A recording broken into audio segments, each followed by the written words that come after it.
video is sponsored by Squarespace, the all-in-one platform that makes launching your own website a breeze. Hi, welcome back to New Rockstars. I'm Jessica Clemons, and Agatha is a mean old These moments of her being sincere keep showing through, like the ending of this latest episode. Her emotions are all over the place and justified throughout the show, though we haven't really seen why it is. And it takes a lot of psychology to understand these moments, why Agatha cares one second and is horrible the rest. But breaking it down, we can decipher how these sincere moments are actually linked to her past traumas, her aggression, and her long-standing pledge to get her son back. We saw it in WandaVision and we're seeing it again. In this video, I'll show the moments in WandaVision when Agatha had a motive similar to her character in Agatha All Along, and it was always just getting her son back. But first, we want to remind you to check out nerdriot.shop where you can find the latest and greatest in New Rockstars merch. Right now, you can get the Venom shirt. It's coming, and we've got to get that shirt and merch. You can also get our Agatha All Along shirts. It's never too late to get it. You also have the Blade t-shirt because Blade's coming whether we like it or not. At least we can expect it to come in New Rockstars nerdriot.shop because that's where it is. They also have these shirts. I also am just wearing this. I love a classic New Rockstars shirt. Supporting the channel is the best way through nerdriot.shop and also watching these videos. Let's get into it. Agatha is a stubborn, selfish, and nasty witch, but under that tough fake exterior, there's a very astute, careful leader and mother. Her sincerity and kindness are hidden but appear here.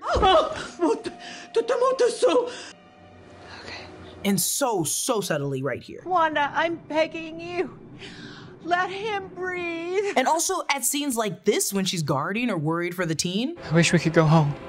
So our girl is flawed in the best way possible, but what's important here is to keep tracking these moments, how they play out and how she reacts to them and how far they will go in the show. This will give us insight into why she's all over the place, and I think it's meant to look like this. Each witch in this coven is flawed. They are selfish, but also have traumatic pasts that made them into the person they are today. Alice felt neglected, kind of let down, and in her mother's death became a woman who just felt like a complete disappointment and went through life ignoring the signs. And Jen's past left her bound, forced to create natural medicines with some light consequences. Lilia, who we haven't learned much about yet, all signs point to years of existing through almost 5 centuries. All the tragedies she's seen have left a certain fear of her powers, but also won't allow her to see the visions clearly. They're just bursts of premonitions. Agatha also follows the same suit of trauma molding her current position. Let's really look at her past to see that trauma. Let's really relive it with her. In 1693, Agatha stood trial at the behest of her coven for stealing forbidden knowledge and practicing dark magic. After being dragged to the forest and shot with their magic, she ended up taking their powers, which killed them, including her own mother. We later learned the Darkhold corrupted her, and then there are these rumors that Agatha traded her son Nicholas Scratch for the Darkhold. It then amplified her powers, making her a super crazy person, and she and Rio's relationship, whatever originally was, turned into enemies. She then found her way to Westview in WandaVision, posing as the nosy neighbor, but really was trying to understand and take Wanda's magic. This ended up with her in a magic coma for what, like 3 years, and also left her powerless, and now trying to get her powers back. We also learned that Agatha's walked the witch's road before, but we don't know the coven she did that with and if this is just another lying rumor. A big missing piece of this trauma puzzle is Agatha's life with her original coven under her mom's leadership. We haven't seen it, but her mother, Agatha Harkness, is set to return in Agatha All Along, so we might see her life with the coven before she killed them. It's simple to watch Agatha kill her coven and everyone call her a witch killer and other funny names, but realistically, covens are very sacred groups and they're like families. Agatha wasn't 6 or 8 years old, she was a woman when she killed them. She likely spent a lot of her time with her coven and mother before, you know,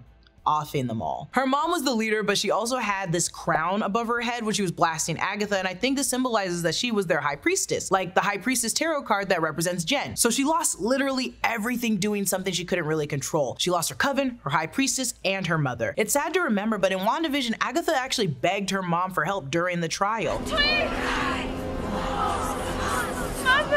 And then had to protect herself once they blasted her. I cannot control it.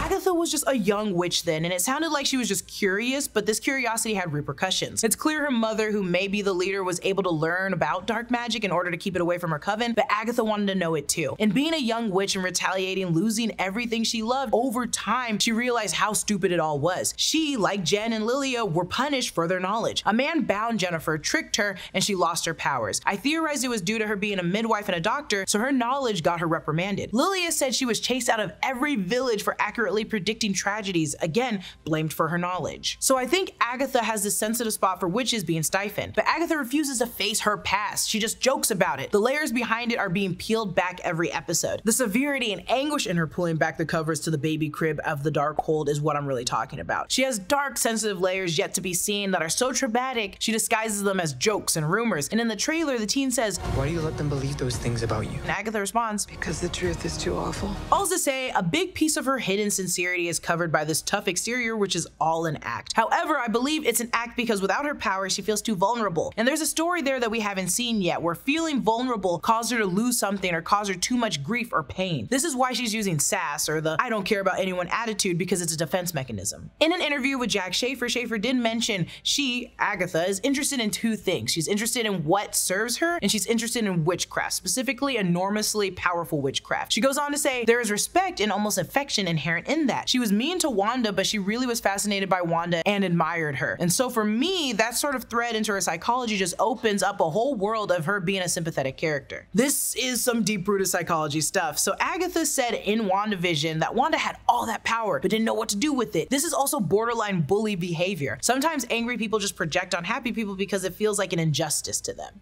I remember that the first time I launched a website, it took me forever to get around to doing it. I didn't feel like I had coding knowledge to make a functional website or design experience to make one that was easy to use. It took me forever, but that was a long time ago. If I had used Squarespace, things would have been much easier. Squarespace is an all-in-one tool that gives you everything you need to make a website that looks good and does whatever you need it to do. Hands down, the best feature Squarespace has right now is the Design Intelligence tool. It combines 2 decades of industry-leading design expertise with cutting-edge AI technology. It makes it so easy to build a bespoke website tailored to your unique needs. And if you're doing any kind of business online, you know firsthand what a headache payment platforms can be. But with Squarespace, you can start in just a few clicks and start receiving payments right away using popular payment methods like Apple Pay, ACH Direct Debit, Klarna, and more. Plus, Squarespace helps get your site discovered fast with a suite of integrated SEO tools. Every Squarespace website is optimized to be indexed with meta descriptions, an auto-generated sitemap, and more. So you show up more often to more people in global search engine results. Head to squarespace.com for a free trial.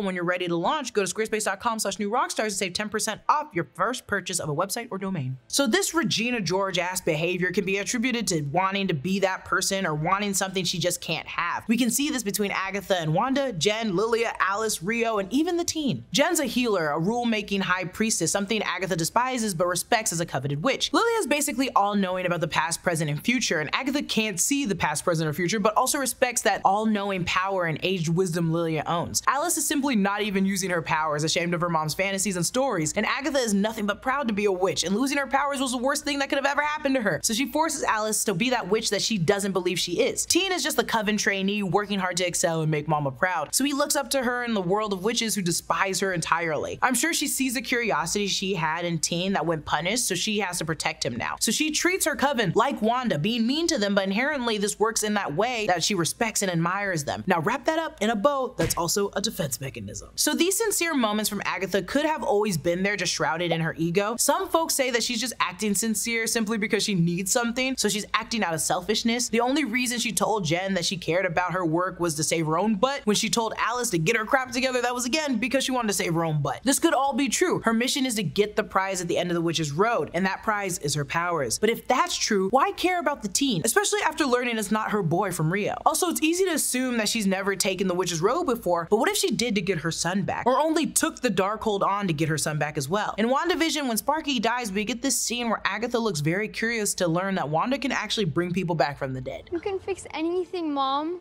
Fix the dead. What? You can do that?